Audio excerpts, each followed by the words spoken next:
Hey everyone, it's B007 back for a 10-minute movie review, and today we're talking about Gladiator 2, alternatively spelt as the number 2 or the Roman numerals 2, depending on your taste. I have to say, I really enjoyed this film. I thought it was glorious trash. I do not think this is going to win Oscars, even for Denzel Washington. Prove me wrong, but it's a lot of fun. I mean, it's a 2 hour 20-minute running time, and it's sped by on a tide of ridiculous gladiatorial battles, which is what we all want from this. There is a ludicrously brilliant rhino based battle an hour from the start. There's an even more ludicrous sort of flooded gladiatorial coliseum battle featuring sharks and naval assault an hour before the end. I'm not sure we really need more than that, but we get more. I mean, there's actually a semi decent plot. It's surprisingly well thought out. I mean, I'm genuinely surprised it's as good at it as it is. The performances are decent. I'm not sure this film is going to do for Paul Mescal what the original Gladiator did for Russell Crowe, just because he actually doesn't have that much dialogue. And the dialogue that he has isn't that memorable. It will not echo into eternity, or rather, the best lines are all taken from the first film. But, there are good performances. It's a decent plot. It spookily resonates with the current American political situation, more of which in the spoiler section after the end audio logo. But a good time was had by all, and the cliche is, are you entertained? I am entertained. And that is literally the only iconic line that they do not take from the original movie. There are plenty of flashbacks to Russell Crowe. Connie Nielsen comes back as Lucilla, so there's a continuity there in story. And basically, it's the same fight that it ever was. That Marcus Aurelius, our great emperor from the start of the original film, had a dream of Rome, so fragile one could only whisper it, if you remember that. And the dream of Rome is for a more austere Rome that is run by rule of law and that is not corrupt, and hands back power from corrupt emperors to the Senate and the people of Rome. And that's what Russell Crowe was fighting for in the first film. And that is what various people are fighting for in the second film. And they're fighting against the corruption of the emperors. So, as the film opens, let's get into the plot. We have an epic naval assault on a North African town. For those of us who spent a lot of our errant youth playing Rome and Rome 2 Total War, this brought back a lot of memories. It's just so wonderful seeing this world created. And I think that's what Ridley Scott does so well. He creates a believable, dusty, beautifully, expensively built out vision of ancient Rome that's just lovely to derp around in. So, this naval assault is led by Pedro Pascal, who is the Roman general Acacius. And he has conquered this town by the end of the opening 20 minutes. He's taken Paul Mescal's warrior, Hanno, prisoner.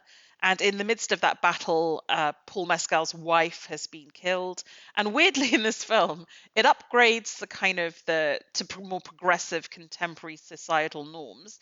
So women can be warriors in this version of Gladiator, but like the original Gladiator, they will often get killed and have no real part in driving forward the plot. So everything changes and stays the same. So that's the thing that kind of gets the plot into motion. So Hanno is then taken back to Rome, where he's basically a slave now, and he's going to become a gladiator. And he catches the eye of Denzel Washington's political mover and shaker, Macrinus, who is also a gladiatorial sponsor and buys Hanno. And the way that Hanno does this is by fighting a ludicrously CGI'd warrior monkey. And for me, that was the only duff note in the entire film, because for me, the joy of Gladiator is being in that fully realized Roman world, and anything that feels fake and pulls me out of it, I am not in favor of. So I just wish that they hadn't bothered with those monkeys and just had him fight a lion or something. I don't know. But anyway, we're in Rome now, and it's chaotic, it's dusty, it's vital, it's corrupt, it's seedy and grand and everything all at once. And I just want to be in that world. So, as I said before, the plot moves into gear and we have these warring factions. Hanno wants revenge on Acacius, Pedro Pascal's character, because he thinks that Acacius is the representation of imperial Rome.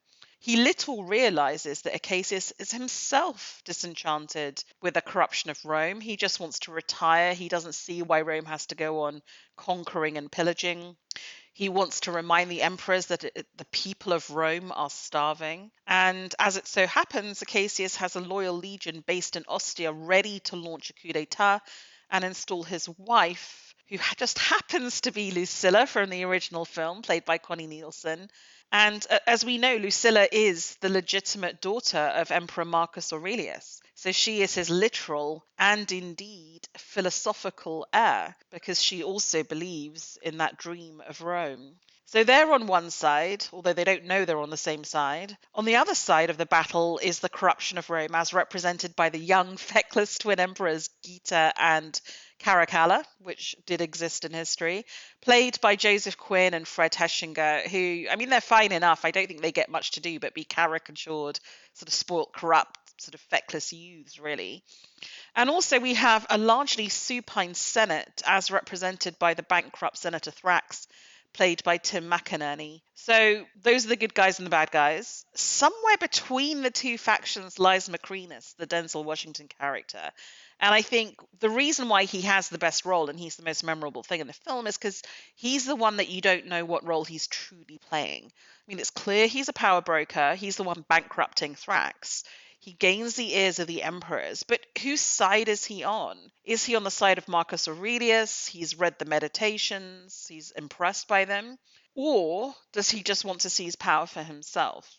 I will leave it there, but I will discuss things in the spoiler section at the end of the podcast. What I would say is that the film that results, it's fast paced, it's gripping, it's full of amazing spectacle and kinetic fight scenes. I mean, both the opening naval battle and the naval gladiatorial contests, I think, are some for the ages. I mean, they're really, really well done. And like I said, I could derp around in this world forever. Does everything make sense? No. Does Connie Nielsen need to have a secret button she pushes to get to a secret? I mean, some of the stuff is so anachronistic it's silly, but I think if you go with it and just enjoy it as glorious trash, then you will have a great time.